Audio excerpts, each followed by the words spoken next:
뉴스 읽어드립니다. 오늘의 뉴스를 10분 만에 정리해드립니다. 오늘은 2023년 11월 6일 월요일입니다. 미국과 한국의 주요 뉴스를 읽어드립니다. 어제 LA 다운타운에서 이스라엘을 지지하는 설치 예술행위 시위가 벌어졌습니다.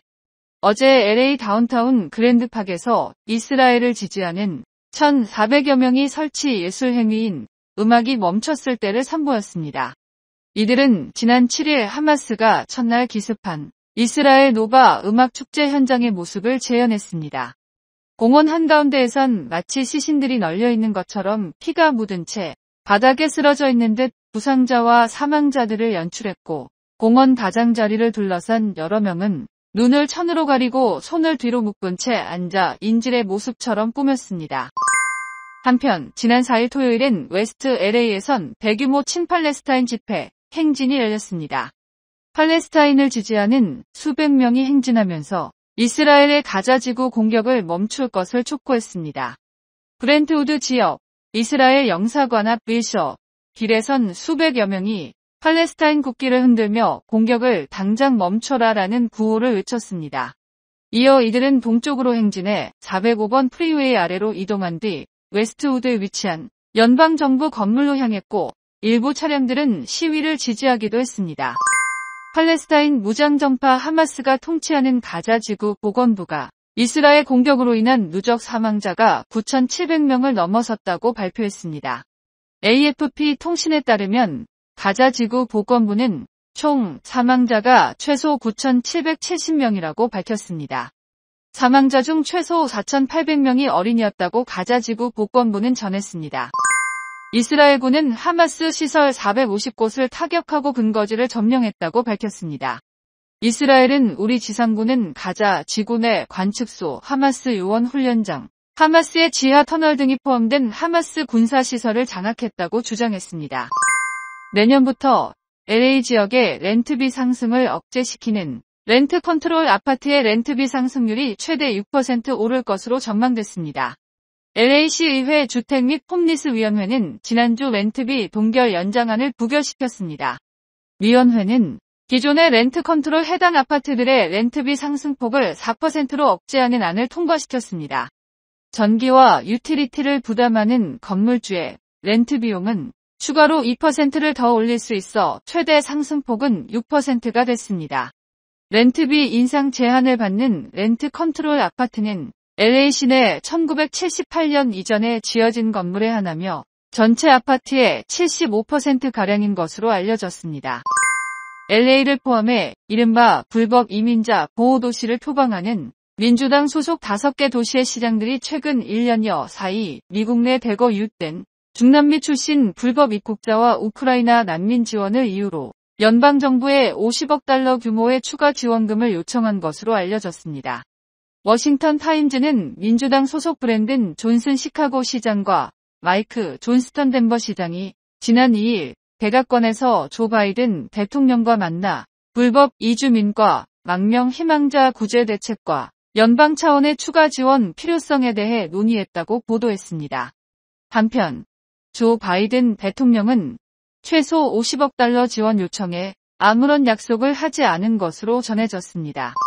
내년 11월 대통령 선거의 향방을 결정할 6개 경합주 여론조사에서 도널드 트럼프 전 대통령이 조 바이든 대통령을 여유있게 앞선 것으로 나타났습니다. 뉴욕타임즈는 시에나 대학교와 함께 등록 유권자 3,660명을 대상으로 실시한 대통령 후보 지지 여론조사에서 48%의 유권자가 트럼프 전 대통령을 선택했고, 바이든 대통령에게 투표하겠다고 답한 유권자는 44%였다고 보도했습니다. 지역별로는 트럼프 전 대통령이 네바다와 조지아, 애리조나, 미시간, 펜실베니아 주 등 5개 주에서 바이든 전 대통령을 따돌린 것으로 조사됐습니다.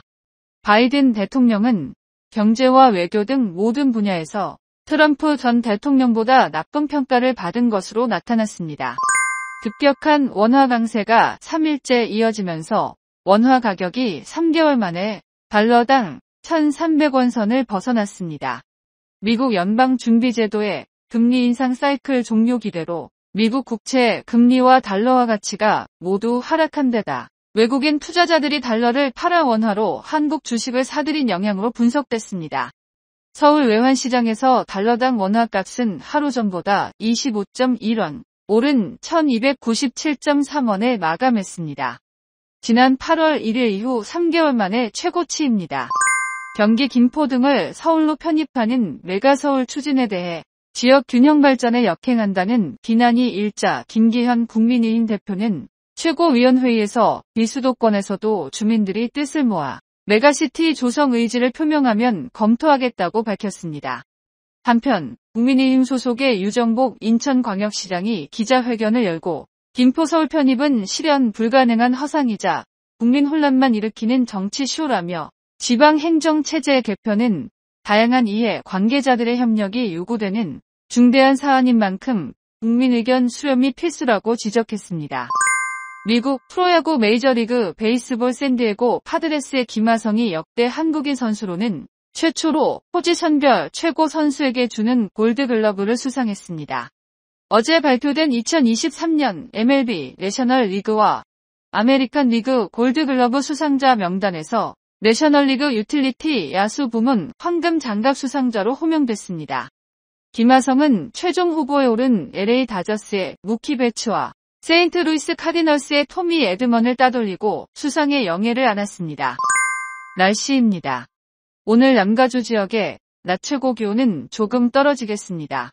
LA와 오렌지 카운티는 낮 최고 기온 76도, 밤 최저 기온은 56도, 밸리와 인랜드 엠파이어 지역 낮 최고 기온 81도, 밤 최저 기온 55도, 바닷가 지역 낮 최고 기온 69도, 밤 최저 기온 51도, 산간 지역 낮 최고 기온은 66도, 밤 최저 기온 35도, 사막 지역은 낮 최고 기온 78도, 밤 최저 기온 48도 예상됩니다. 지금까지 11월 6일 월요일 주요 뉴스 읽어드렸습니다. 고맙습니다.